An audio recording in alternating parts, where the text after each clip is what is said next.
तो लोकसभा चुनाव को लेकर बीजेपी मुख्यालय में मैराथन बैठकों का दौर। मिशन 25 को लेकर रणनीति पर मंथन। कोर ग्रुप के बाद शुरू हुई सभी 8 क्लस्टरों की बैठक। सभी 25 लोकसभा सीटों के प्रभारी और संयोजक बैठक में मौजूद रहेंगे। इसके बाद चुनाव प्रबंधन प्रदेश पदाधिकारियों की भी बैठक होगी।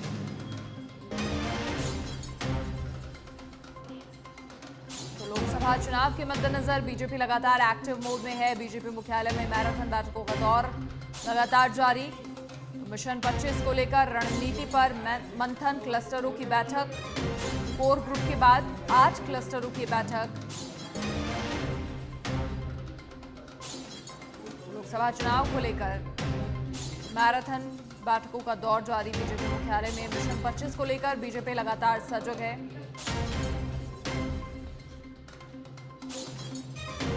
कोर ग्रुप के बाद 8 क्लस्टरों की बैठक। सभी 25 लोकसभा सीटों के प्रभारी और संयोजक इस बैठक में मौजूद रहेंगे। तो लगातार लोकसभा चुनाव में दमखम दिखाने के लिए बीजेपी रणनीतियां बना रही है। बैठकें हो रही हैं, कोर ग्रुप की बैठक हो रही है, अब क्लस्टरों की बैठक हो रही है।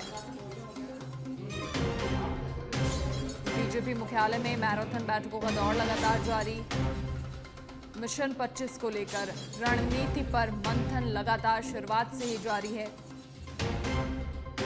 बीजेपी लगातार एक्टिव मोड में है। लोकसभा चुनाव के मद्देनजर प्रदेश सरकार बहुत समय पहले से ही गांव चलो अभियान चला रही थी, जिसके चलते गांव-गांव पहुंच रही थी, रिपोर्ट्स ले रही थी और उन्हीं रिपोर्ट्स के आधार पर केंद्रीय नेतृत्व ने जो नामों का ऐलान लोकसभा चुनाव के लिए किया वो हुआ। और उसके बाद अब लगातार बीजेपी एक्शन मोड में है। तमाम कार्यकर्ता पदाधिकारियों को तमाम उचित दिशा निर्देश दिए जा रहे हैं कैसे चुनाव करवाने हैं, और उसी को लेकर बैठकों का भी दौर जारी। तो कोर ग्रुप के बाद सभी 8 क्लस्टरों की बैठक शुरू हुई। सभी 25 लोकसभा सीटों के प्रभारी और संयोजक इस बैठक में मौजूद रहेंगे। इसके बाद चुनाव प्रबंधन और प्रदेश पदाधिकारियों की भी बैठक होना प्रस्तावित है। तो लगातार मैराथन बैठकों का दौर जारी बीजेपी मुख्यालय में। लोकसभा चुनाव के मद्देनजर चुनाव की रणनीति, साथ ही कार्यकर्ताओं को कैसे निर्देशित करना है, किस तरीके से चुनाव कराने हैं, क्या उनकी अहम भूमिका रहने वाली है, ये तमाम उचित दिशा निर्देश बैठकों में दिए जा रहे हैं। तो कोर ग्रुप के बाद अब सभी 8 क्लस्टरों की बैठक भी शुरू हो गई है। सभी 25 लोकसभा सीटों के प्रभारी और संयोजक इस बैठक में मौजूद रहेंगे और इसके बाद चुनाव प्रबंधन, साथ ही प्रदेश पदाधिकारियों की भी बैठक होना प्रस्तावित है।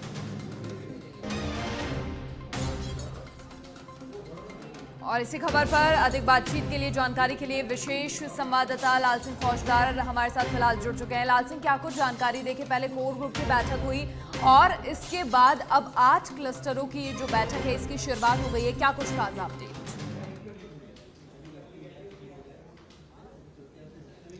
देखिए, बिल्कुल आज पार्टी मुख्यालय पर लगातार मैराथन मीटिंग्स का दौर जारी है।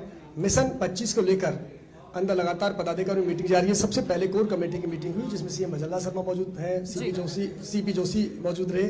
इसके साथ ही विजय राटकर मौजूद रही, विनय सहस्त्रबुद्धे जिनको राजस्थान का चुनाव प्रभारी बनाया गया वो मौजूद रहे, डिप्टी सीएम दिया कुमारी मौजूद रही, प्रेमचंद बैरवा मौजूद रहे।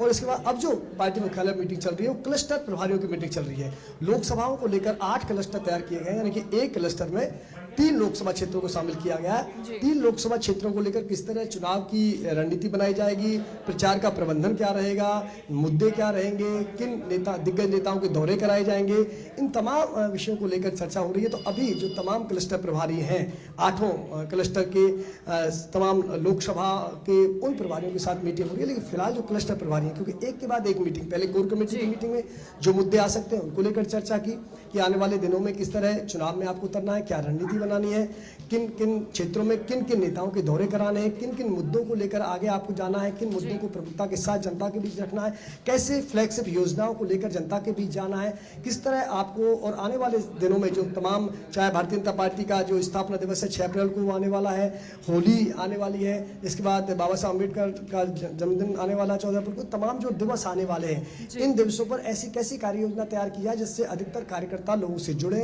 लोगों को पार्टी से जोड़े, पार्टी की रणनीति से जोड़े, ताकि क्योंकि अब चुनाव है और चुनावी इस रण में बीजेपी मिशन 25 पर है और 25 की 25 सीटें किस तरह जीती जा सकती हैं, एक एक सीट को लेकर मंथन है, चिंतन है, रणनीति है। और इसके बाद पार्टी पदाधिकारियों की मीटिंग भी होगी, पहले कोर कमेटी की मीटिंग, इसके बाद क्लस्टर प्रभारियों की मीटिंग जो चल रही है अभी पार्टी मुख्यालय पर, और इसके बाद भाजपा के प्रदेश पदाधिकारियों की मीटिंग भी प्रस्तावित है।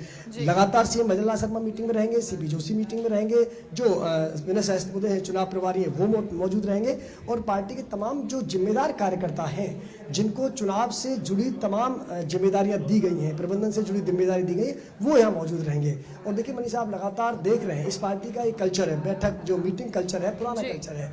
लगातार मीटिंग के जरिए कार्यकर्ताओं को मोटिवेट करना, कार्यकर्ताओं को व्यस्त रखना, कार्यकर्ताओं को जोड़े रखना पार्टी की रणनीति का हिस्सा है। आपने कल देखा होगा सीएम भजन लाल शर्मा ने एक ही दिन में 9 लोकसभा क्षेत्रों को साधा, यानी कि 3 क्लस्टर की मीटिंग ली, कोटा क्लस्टर की मीटिंग ली, भरतपुर क्लस्टर की मीटिंग ली और जयपुर क्लस्टर की मीटिंग ली। इससे पहले लगातार चूरू, उदयपुर, जोधपुर में मीटिंग ली।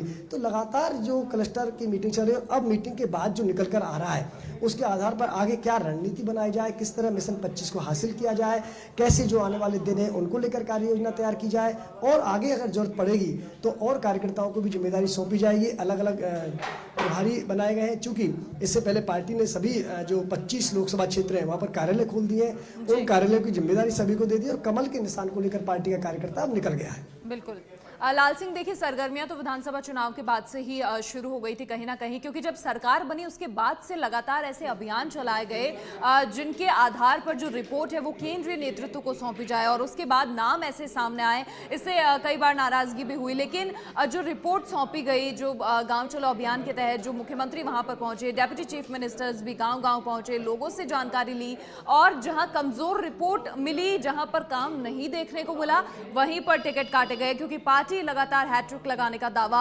लगातार करती आई है। तो शुरुआत से ही ये तैयारियां शुरू हो गई थी और उसके बाद लगातार बदस्तूर ये सिलसिला फिलहाल चल रहा है। देखिए बिल्कुल मनीष साहब ने ठीक कहा। मैं कहूं कि चुनाव के बाद नहीं, बल्कि लोकसभा चुनावों की तैयारी विधानसभा चुनाव के दौरान ही शुरू हो गई थी।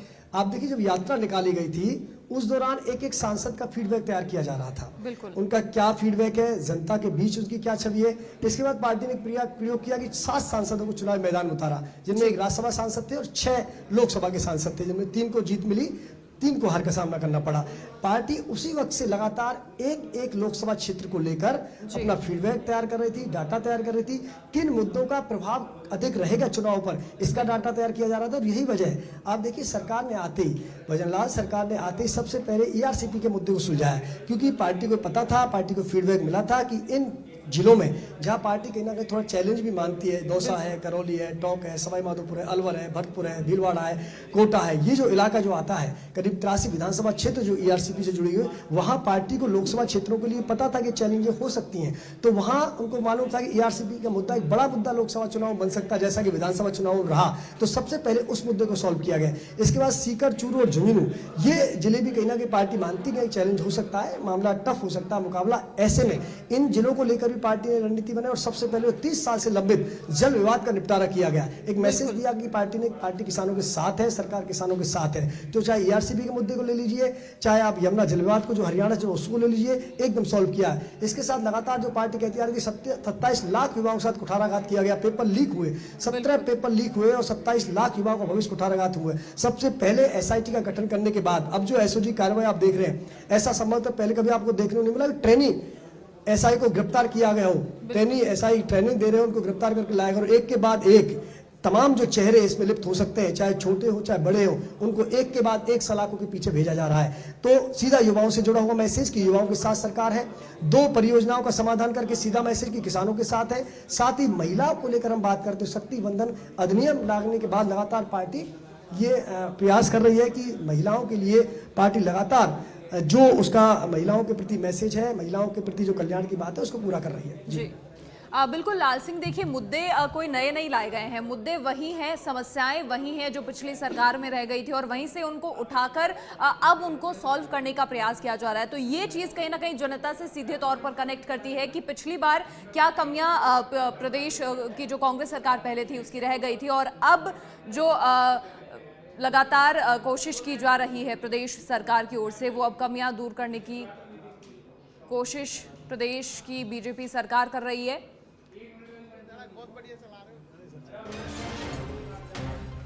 तो लगातार जिस तरीके से प्रदेश भाजपा सरकार मैराथन बैठकें कर रही है, प्रदेश बीजेपी मुख्यालय में मैराथन बैठकों का दौर जारी है और लगातार लोकसभा चुनाव के मद्देनजर किस तरीके से कार्यकर्ताओं को उचित दिशा निर्देश देने हैं, पार्टी की क्या रणनीति रहने वाली है, उन तमाम बातों को लेकर चर्चा बैठकों में हो रही है। पहले कोर ग्रुप की बैठक हुई, उसके बाद 8 क्लस्टरों की बैठक की शुरुआत हो गई है। सभी 25 लोकसभा सीटों के प्रभारी और संयोजक इस बैठक में मौजूद और इसके बाद चुनाव प्रबंधन और प्रदेश पदाधिकारियों की भी बैठक होगी।